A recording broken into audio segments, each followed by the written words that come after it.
Sutera. Alan Smith ni Alan Smith ni pemain bola tu. Benda Alan Smith ni jurulatih bola sepak Harimau Melaya dulu. Assalamualaikum warahmatullahi wabarakatuh. Selamat malam, bertemu kembali dalam channel Sera To Go. Okey, malam ni seperti biasa bersama saya Adam akan kongsi cerita seram yang pernah kita alami sebelum ni lah. Okey, ini adalah episod yang keempat episod yang keempat. Jadi kita pun ada cerita lah masing-masing nak disampaikan lah kepada penonton. Okey, saya pun tak tahu lagi apa yang ada nak cerita malam ni. Mungkin dia ada cerita baru dia ingat. Sebelum ni cerita episod pun sebelum ni dia tak ingat. Malam ni baru dia rasa ingat. Okey lah, kalau macam tu kita boleh mula sekarang dah. Okey, boleh mula. Okey, dipersilakan dah. Assalamualaikum. Okay. So malam ni saya bukan nak cerita pasal hantu lah. Okay, kita malam ni masuk ke bab sejarah sikit. Story, kisah dulu yang pernah berlaku di Malaysia. Okay. So cerita dia macam ni. Pada tahun 1960 ke tak silap, 1963, ada seorang lelaki ni, dia berasal daripada US. Asal daripada United States. Okey, dia datang ke Malaysia. Dia ni usahawan menjual sutera di Thailand. Maknanya dia ni terkenal dekat Thailand. Okey. Lepas tu dia datang dengan kawannya bercuti di Cameron Highland. Dia datang. Okay, lepas tu dia menginap di sebuah banglo. Sekarang ni banglo tu masih ada. Banglo tu berada di Cameron Island ke mana cerita dia ni? Dia ni dua orang ni datang daripada mana? Daripada US, United States. Oh, United States. Okey. US maknanya dia datang sini untuk berniaga sutera.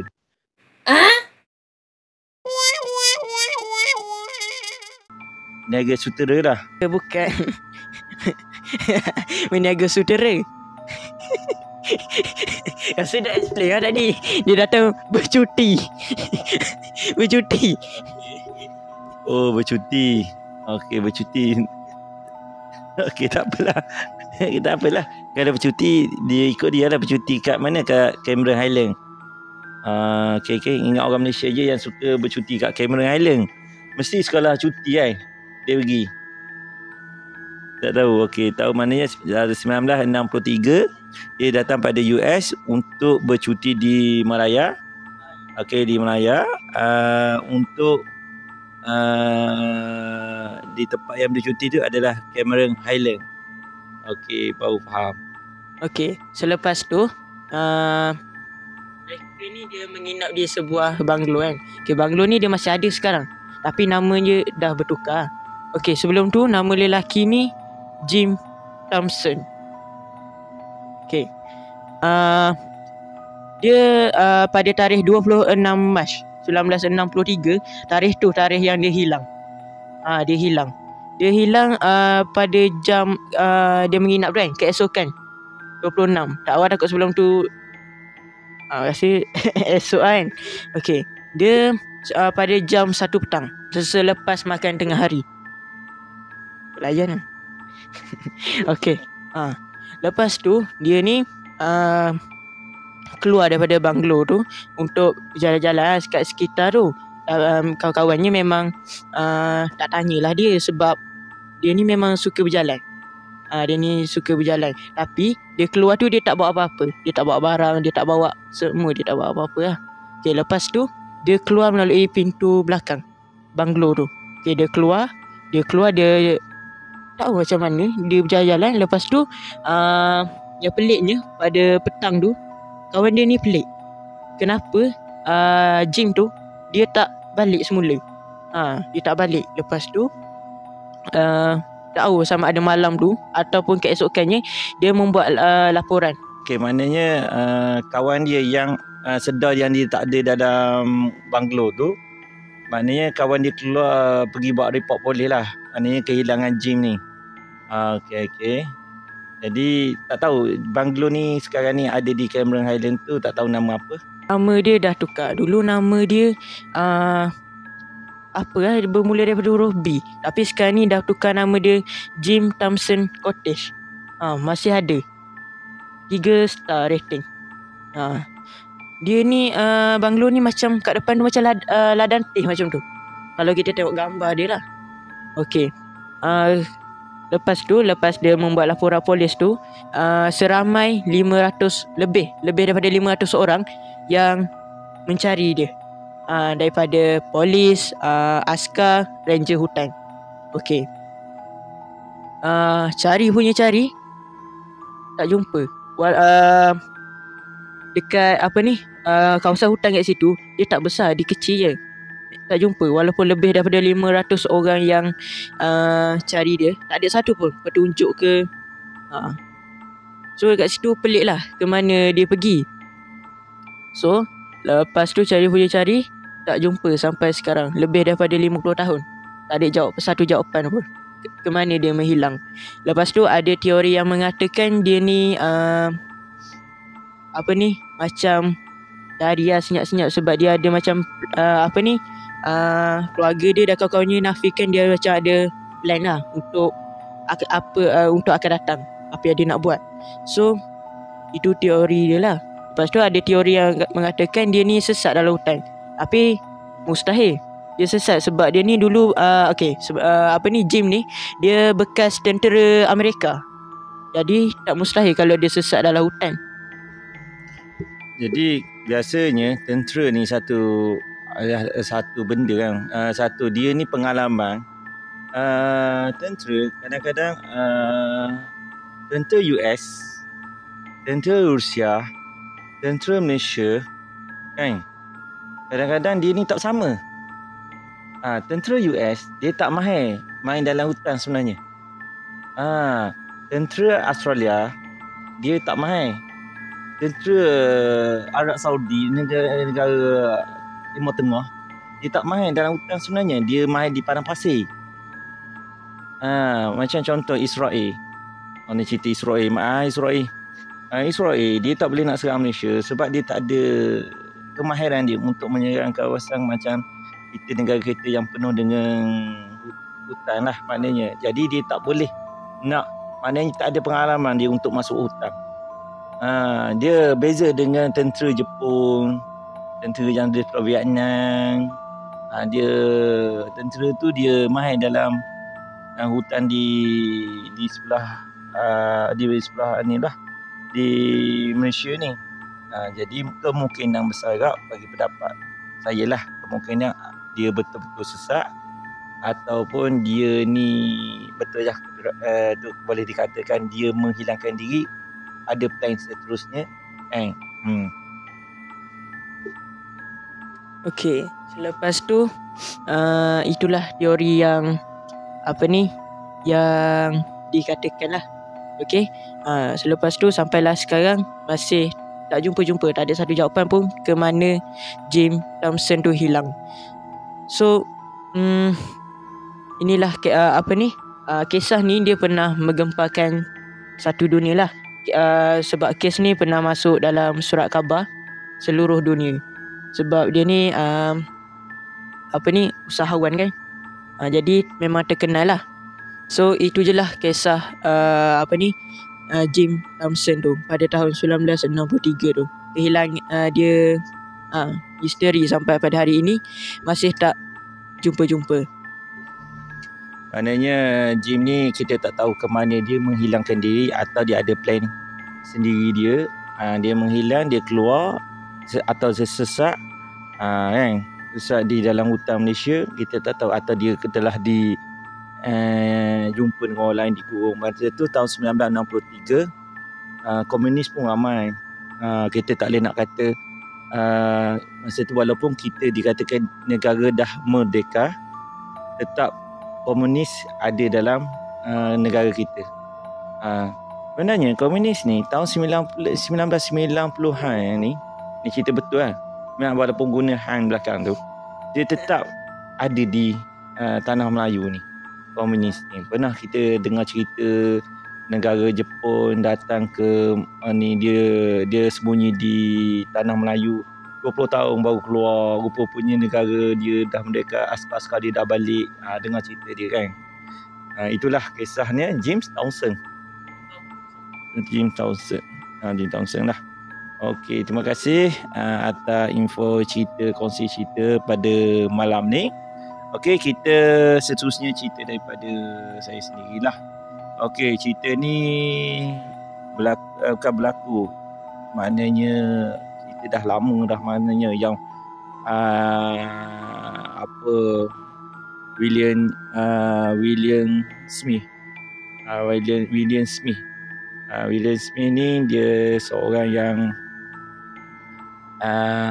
Kelly Castle. Kelly Castle ni di Perak. Okey, cerita ni adalah cerita saya sendirilah. Pernah juga saya pergi ke Kelly Castle tu pada sebelum PKP. Mana ni cerita lama. Cerita lama lah. Cerita Castle ni, Castle ni. Bila teringat pada Adam cakap yang dia ada pelancong daripada luar negara datang ke Malaysia. Okey, Kelly Castle ni dia bukan pelancong. Dia ni seorang usahawan. Dia seorang yang dia sebenarnya datang ke Malaysia dia sebagai, kalau tak silap saya, sebagai engineer, sebagai jurutera. Lepas tu dia masuk dalam bidang pelombongan timah. Pelombongan timah. Lepas tu dia jadi kaya, dia jadi ladang getah. Ladang getah. Jadi Kelly panggil Smith, Smith ni dia bukan berasal daripada, dia berasal dari Scotland. Dari Scotland datang ke tanah Melayu untuk, biasalah negara kita pada tahun tak silap saya 1902. Kalau tersalah tarikh ni tahun 1902. Kalau tersalah tolong komen lah kat bawah tu. Yelah, saya bukan ahli sejarah. Okey, lepas tu Kelly Castle ni bekerja, dia dilahirkan pada tahun 1870. Betul. Alan Smith. Alan Smith ni dia Alan Smith pula, betul lah. Alan Smith tak tahu lah Smith. William Smith ni Alan Smith ni pemain bola tu. Benda Alan Smith ni jurulatih bola sepak Harimau Melaya dulu.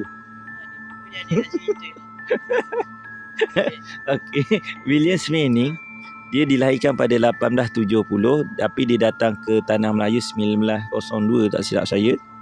Okey. Dia bila dia kaya, dia bawa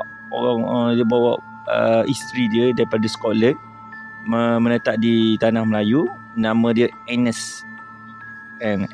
Maknanya dia ada seorang anak dia lah, seorang perempuan, anak dia bawa dan tinggal di atas bukit lah. Tapi bukit tapak dia belakang istana dia.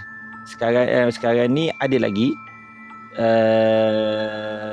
rumah dia tu, tapi tak ada bumbung lah. Tak ada bumbung. Tapi yang istana dia masa tu tak ada lagi. Dia maknanya kalau kiranya tanah tu adalah tanah persendirian dia lah. Dia ada rumah dia kecil je belakang tu.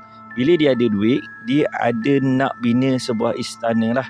Maknanya dia ni minat negara-negara yang sebelah India. Corak dia sebelah India. Dia gunakan macam istana dia ni macam orang kata apa, arkitek. Maknanya dia nak daripada India tu dia bawa ke sini. Okey, design dia lah. Design dia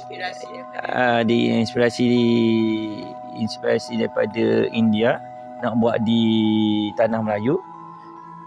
Okey, Jadi bukan dia hanya bawa, okey, jadi dia import semua bahan-bahan yang daripada India, daripada Britain, jadi dicampur-campur Eropah untuk jadikan Kelly Caesar ni untuk jadikan sebuah istana yang agak pelik lah masa tu. Maknanya dia nak lain pada yang lain. Lain pada yang lain. Jadi Kelly Caesar ni jadi William Smith ni dia pun dia bukan hanya sekadar bawa barang, dan dia buat masuk pekerja pertukangan mana dia pembinaan ni untuk buat istana dia daripada India. India lah dia buat masuk kat dalam tu. Jadi design dia betul-betul betul-betul dia untuk jadikan, kalau nak design ni kita pakai arkitek je sana, tapi tenaga kerja di Melaya kan, tapi dibawa daripada India tu, itu masuk ke Malaysia. Jadi sebiji lah orang India buat design dia sendiri. Okey. Dan dia kalau ingat masa tu Kelly Caesar ni dia ada tempat dia berehat, tempat perbincangan dalam Kelly Caesar tu. Okey, tempat dia macam dapur. Rumah dia sebenarnya yang peliknya belum siap lagi 100%. Tak siap lagi. Dalam anggaran 70% je rumah dia ni siap. Jadi kat belakang tu dia duduk belakang rumah tu, rumah dia yang dah sedia ada untuk pindah ke istana dia. Istana dia tu belum siap lagi. Jadi rumah dia pada tahun dia nak anggaran tahun 1923 macam tu, dia nak di Malaya ni lah. Rumah dia adalah idea dia dia nak gunakan lift. Lift. Dalam rumah dia nak pakai lift. Maknanya di tanah Melayu ni dia adalah maknanya tanah dia macam nak gunakan, dia adalah mula-mula sekali lift tu nak gunakan di rumah dia. Tapi tak capai lah. Okey. Di bawah tanah tu dia ada terowong rahsia, bilik rahsia bawah tu. Kalau kita pergi boleh bau tak berapa lah di bawah-bawah tu kan. Tapalah sekarang ni disebabkan dia pergi ke Lisbon, Portugal. Okey, dia pergi ke sana untuk cari marmar. Marmar dia tahu batu-batu, okey kan. Batu-batu untuk marmar ni, mozaik lah marmar tu. Dia pergi cari dalam tu, lepas tu dia meninggal di sana. Jadi isteri yang dia ada kat sini terus balik ke Scotland sampai hari ni tak datang-datang. Dengan cerita isteri dah jual lah Kelly Caesar tu ke orang lain lah maknanya. Tapi sampai hari ni orang tak berani untuk siapkan Kelly Caesar tu, sebab harapan hasrat untuk William Smith tu untuk tengok dia sekeluarga untuk duduk rumah tu tak tercapai. Jadi yang sekarang ni Kelly Caesar tu dianggap sebagai tempat seram lah di Perak, di Batu Gajah Perak. Jadi sekarang ni kalau kita pergi pun Kelly Caesar tu dia open, dia sebagai tempat orang melawat. Maknanya boleh je pergi, macam dikira museum. Dia pakai tiket boleh pergi. Dia tempat dia ni ramai pergi. Kalau siang hari ni dia ni macam pergi ke museum je. Sebenarnya ramai parking orang berniaga kat tepi-tepi tu. Pergi, kita nak masuk, macam saya masuk dulu ada 2-3 orang pergi, ada pakai tiket. Nak pergi ke istana tu ada jambatan nak pergi sana tu. Dia betul-betul atas bukit. Macam saya terpaksa macam panjat tangga lah, naik tangga sampai ke atas. Jadi nak sampai ke atas bukan main, penat. Dia tinggi. Dak ni siang hari dah pergi sekali. Malam ni cerita malam ni lah. Siang hari kita tengok show macam tu lah. kat luar, kat dalam tu, sebab kita nak tengok kita park dulu kita mana tempat yang kita kena pergilah. Lepas tu kita tengok ada barang-barang dia lama pun ada dalam tu, ruang tamu dia, ada bilik itu, bilik ini kan. Jadi memang education ni memang besar. Tapi dia penuh macam kita pergi pun agak pelik. Agak pelik lah orang cerita education ni kalau macam malam memang seorang pun tak berani akan pergi. Tapi disebabkan atas bantuan orang Ayah Long kat sana, Pak Long kat sana, dia ni memang kenal lah orang yang dekat KDKS ni, minta kebenaran untuk kita orang masuk lah. Masa tu saya belum buat paranormal lagi, hanya kawan saya yang buat paranormal, tak ada video yang saya rakam lah, hanya mengikuti dia saja. Yang saya ingat masa tu dalam pukul 10.30 macam tu, pukul 11 macam tu, pergi jumpa Ayah Long ni dia jaga kawasan kat KDKS tu lah. Kita pergi malam, masa tu kita nak masuk tu, dia kata gini, boleh masuk tapi kita kena jaga hati-hatilah, sebab walaupun kita dah pergi siang hari, malam rasa lain. Bangunan tu malam akan bertukar jadi macam pagi tadi contoh, petang tadi kita pergi lain, malam rasa lain. Macam tu. Malam pergi, kita pun pergi, kita tengok adalah memang rasa. Kalau rasa sebelum ni kita pergi, saya pergi ke Amber Court, pergi ke Helen Tower, tapi pergi ke KDKS ni memang lain. Pergi kita masuk, dah suasana tu macam seram. Memang betul-betul seram. Jarang saya nak sebut seram ni. Tak takut. Tapi disebabkan masa tu dia macam KDKS ni ada satu roh yang tunggu kat dalam tu. Roh mungkin orang kata roh William Smith tu yang duduk kat dalam tu. Dia macam menjaga bangunan dia tu. Lepas tu adalah satu ketika tu saya terdengar, kita orang lah terdengar, ada macam kaki berlari. Memang kaki berlari ke belakang. Tapi bila kita tengok, tak tahu sama ada budak ke siapa ke. Tapi malam memang tak akan buka untuk pengunjung lah ke sana. Kita akan habis masa situ dalam 2 jam. Tapi kita rasa macam kita diperhatikan je. Diperhatikan. Memang tak adalah gelap lah malam, memang tak ada apa yang rasanya bau dia lah tak berapa. Bau dia macam tak menyenangkan. Jadi pun kita pun rasa takut. Biasanya tempat-tempat macam tu ada penunggu lah, roh dia dan dia tak rasa hasrat dia tak tercapai. Itulah kira. Kalau siapa yang nak pergi bolehlah pergi nanti di Batu Gajah Perak, KDKS. Okay, malam tadi kita ada tengok live rakaman daripada Tiger Labu. Okey, Tiger Labu ni seperti yang kita kenal, dia ni seorang paranormal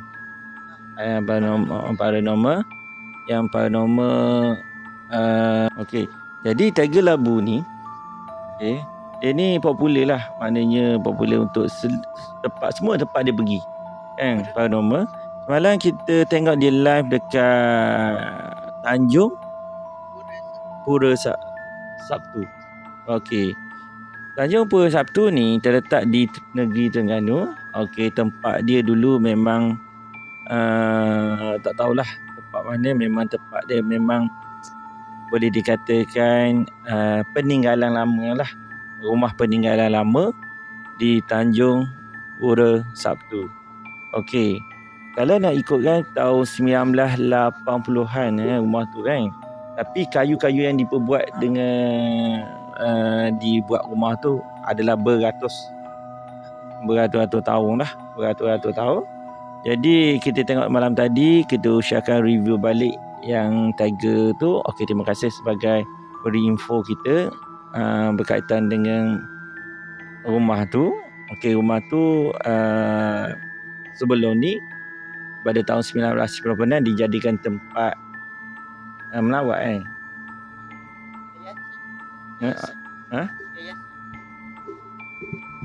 Dijadikan tempat macam yayasan. Kalau kita tengok live dia tu, dia ada tunjuk satu frame tu. Tak silap tahun 1996 lah dijadikan yayasan.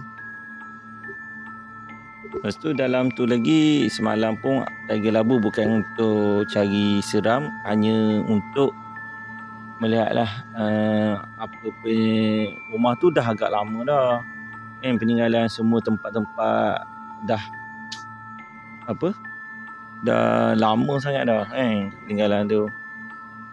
Okey, setakat dulu podcast hari ni. Saya nak viewer tolong komen lah yang mana kita ada